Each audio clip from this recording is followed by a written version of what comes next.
Bwana Yesu asifiwe. Shalom shalom. Tumsifu Yesu Kristo. Ninawasalimu katika jina la Yesu.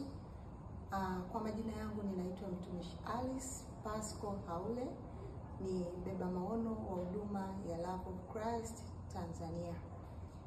Ninakuja na somo fupi lenye kichwa kinachosema nguvu ya ukiri wa kinywa.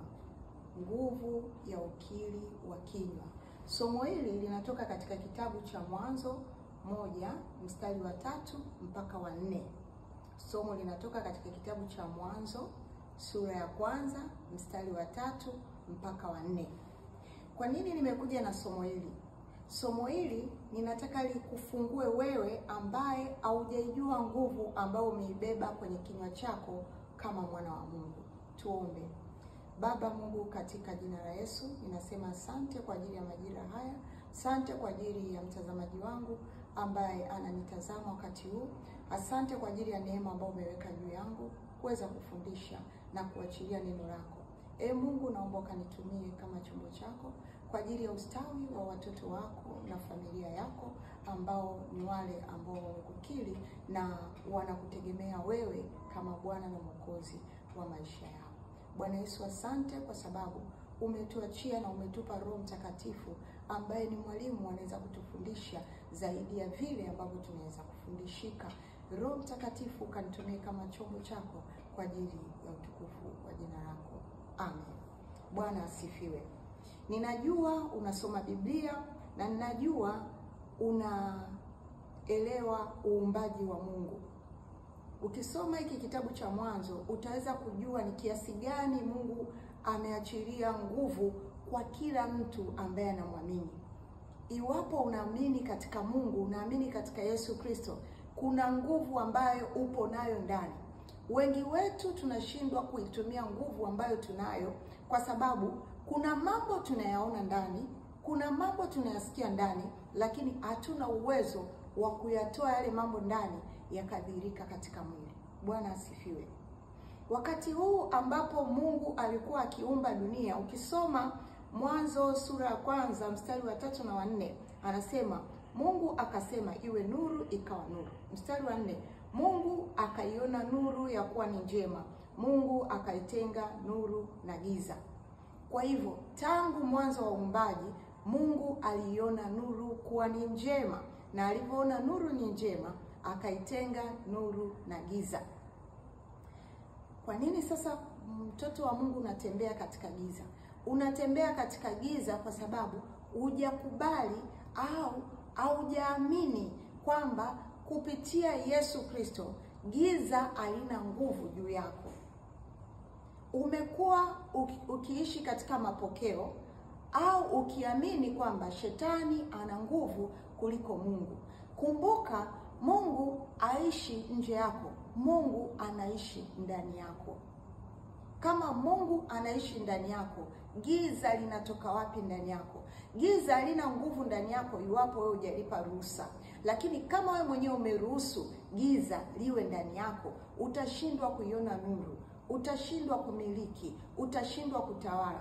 Ukienda kwenye kitabu cha Mwanzo hicho Mwanzo 1:22, anasema Mungu akavibarikia akasema, zaeni mkaongezeke, mkajaze maji ya baharini, ndege na wazidi katika nchi. Mungu ameachilia ndani yako nguvu kubwa, nguvu ya kuzaa, nguvu ya kuongezeka. Sasa kwa nini maisha yako yanakuwa hayana maongezeko? Kwa nini unaona nguvu za giza au shetani ana nguvu juu yako? Ni kwa sababu haujairuhusu ile nguvu ya Mungu iliyoko ndani yako kwa ukiri wa kinywa chako.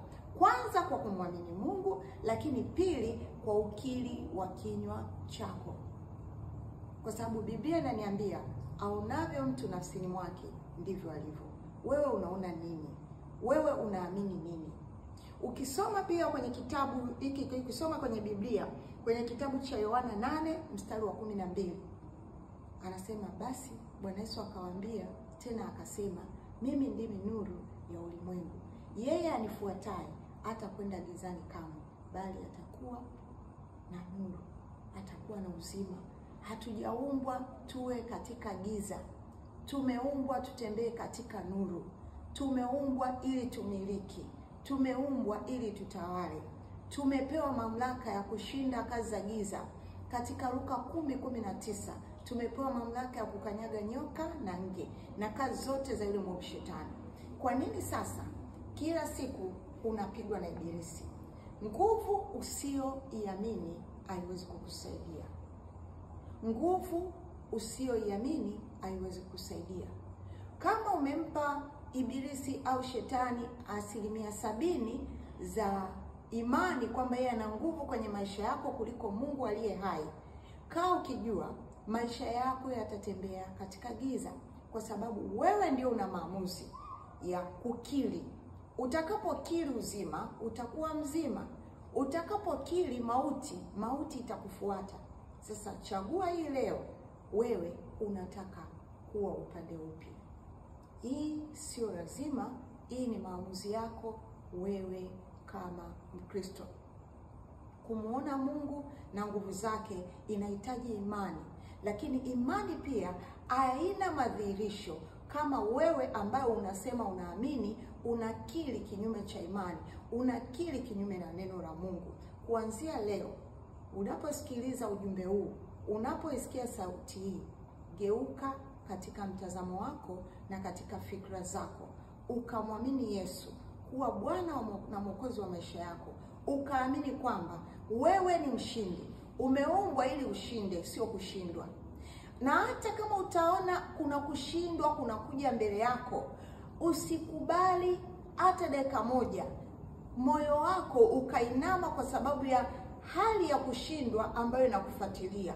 Unayo mamlaka kwenye kinywa chako. Unao ukiri wenye nguvu kuliko ukiri wa kiumbe chochote ambacho kimeumbwa. Una uwezo wa kukiri uzima hata kama uko katika hali ya kifo. Unaweza kukiri ushindi hata kama uko katikati ya vita. Kama Mwanzo 1:3 nasema na iwe nuru ikawa nuru. Maana yake una uwezo wa kuishinda nguvu yoyote ya giza, ukashinda giza lolote linalokuja mbele yako kwa kujitamkia wewe mwenyewe, kwa kutamka nuru.